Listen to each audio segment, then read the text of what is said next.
ପାଣ ଉଠାଇ ବୁଧଦେବ को ଧମକ ଦେଲା, ଏ ବଣର ସେ ରାଜା, ଏ ଶଶା ଘରା ଧରାର ସେ ସବୁଠାରୁ ଶକ୍ତିଶାଳୀ। ତମକୁ ମାରି ତମ ଆଙ୍ଗୁଠି କାଟି ମୋର ପୂର୍ବରୁ ଥିବା 107ଟା ଆଙ୍ଗୁଠି ସହିତ ମିଶାଇ 108 ଆଙ୍ଗୁଠିକୁ ଗୁନ୍ଥି ମାଳି କରି ମୋ ବେକରେ ପକେଇବି। ମୋ ନାଁ ଅଙ୍ଗୁଳିମାଳା ଓ ସେଇ ନାଁର ସାର୍ଥକତା ହେବ।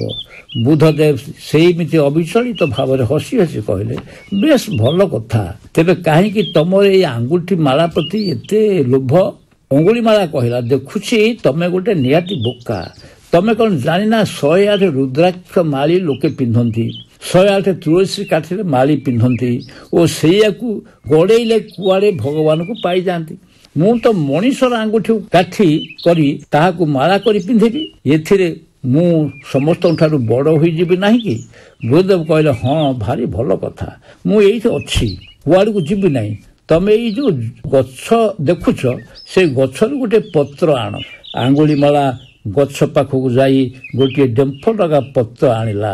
ଏଥର ବୁଧଦେବ କହିଲେ, ପୁଣି ତମେ ସେଇ ଗଛ ପାଖକୁ ଯାଇ ଏଇ ପତ୍ରଟିକୁ ଯେଉଁଠୁ ଆଣିଲ ସେଇଠି ଯୋଡ଼ିଦିଅ ତ।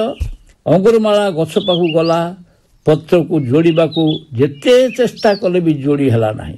ନିରାଶରେ ଫେରିଆସି କହିଲା, ପତ୍ର ଆଉ ଯୋଡ଼ି ହେଉନାହିଁ।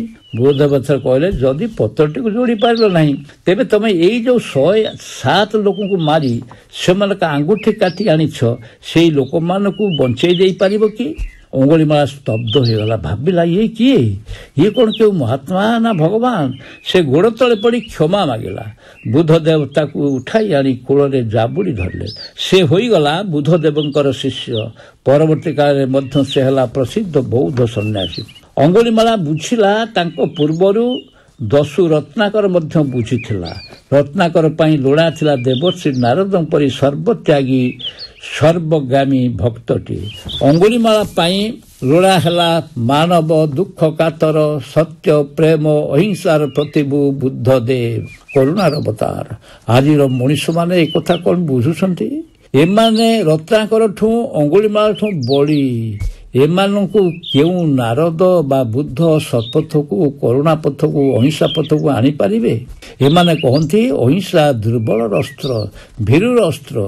ଅନ୍ୟମାନଙ୍କୁ ନ ମାରିଲେ ନ ଲୁଣ୍ଠିଲେ ସେମାନେ ବଡ଼ ହେବେ କେମିତି? ଏମାନେ ଜାଣନ୍ତି ଜୋରଜାର ମୂଲକ ତାର। ଅସଲ କଥା ହେଲା ଧନ ଓ ବଳ। ଧନ ଅଛି ତ ଅନ୍ୟମାନଙ୍କୁ କିଣି ନିଜ ପକେଟ ଭିତରେ ରଖିପାରିବେ। ତମ ଧନ ପାଖରେ ସେମାନେ ହାତ ଯୋଡ଼ି ମୁଣ୍ଡ ନୁଆଇଁ ଛିଡ଼ା ହେବେ। ଆଜିର ଏଇ ରତ୍ନାକର ମାନେ ଅଙ୍ଗୁଳିମାଳା ମାନେ ନୂଆ ନୂଆ ଅବତାର ନେଇ ଜନ୍ମ ନେଇଛନ୍ତି। ଏମାନଙ୍କ ଦେହରେ ଭଦ୍ର ପୋଷାକ, ମାତ୍ର ଭିତରେ ଛପି ରହିଛନ୍ତି ସେଇ ଦସ୍ୟୁର ଆତ୍ମାମାନେ। ସେମାନଙ୍କ ପାଖରେ ଦୟା ନାହିଁ, କରୁଣା ନାହିଁ, ଅଛି କେବଳ ଅନ୍ୟମାନଙ୍କୁ ଗ୍ରାସ କରିଦେଇଯିବାର ମୋହ। ଏହି ଧରଣୀର ମାଟି ଉପରେ କେତେ ଯୁଗ ବହିଗଲାଣି। ଦାନବମାନେ ଆସିଥିଲେ, ସ୍ୱର୍ଗକୁ ଅଧିକାର କରିଥିଲେ, ବିଳାସୀ ହୋଇଗଲେ, ଉପଭୋଗୀ ହୋଇଗଲେ, ନୀତି ନୈତିକତା ହରେଇ ଦେଲେ, ଧ୍ୱଂସ ହେଲେ। ରାଜା ମହାରାଜା ଚକ୍ରବର୍ତ୍ତୀ ରାଜାମାନେ ଆସିଥିଲେ ମଧ୍ୟ, ସେମାନେ ବି ଗଲେ। ଏବେ ନୂଆ ଯୁଗରେ ନୂଆ ପୋଷାକରେ ରଜାମାନେ ଆସିଗଲେ, ଯେଉଁମାନେ କି ନେତା ଜ୍ଞାନୀ ବିଜ୍ଞାନୀମାନେ ମଧ୍ୟ ଆସିଗଲେ। କେତେ କେତେ ମୋହରେ ଶୋଭା ପାଇଲେ, ହେଲେ ସେମାନଙ୍କ ଭିତରେ ଜି ରହିଲେ ସେଇ ରତ୍ନାକର, ସେଇ ଅଙ୍ଗୁଳିମାଳାର ଆତ୍ମାମାନେ। ଯେତେ ଧ୍ୱଂସର ମରଣର ନିଷ୍ଠୁରତାର ବାଦଲ ବାଜୁଛି ଆଜିର ଯୁଗରେ, ଏମିତି ଆଗ କାଳରେ ନଥିଲା। ସେଇମିତି ବଳୁଆମାନେ, ଯିଏ ଦେହ ବଳ ହଉ ବା ଧନ ବଳ ହଉ ଅଥବା ମୋହରର ବଳ ହଉ ଦଳି ଯାଉଛି ନିର୍ବଳିଆମାନଙ୍କୁ। ଏମିତି ଚାଲିଛି, ଚାଲୁଥିବ ମଧ୍ୟ। ଆଉ ସେ ନାରଦ ନାହାନ୍ତି, ବୁଦ୍ଧ ବି ନାହାନ୍ତି, କି ଗାନ୍ଧୀ ନାହାନ୍ତି। ସେମାନେ ଥିଲେ ଜିଅନ୍ତା ବିବେକ। ଏବେ ବିବେକ ଲୋପ ପାଇଲାଣି। ଚାଲୁ କେତେଦିନ ଚାଲିବ? ତେଣିକି ତ ଗୋଟାଏ ଡୁହା, ନିରାଶ୍ରୟ ମାଙ୍ଗ ଜଗଦୀଶ ରକ୍ଷ।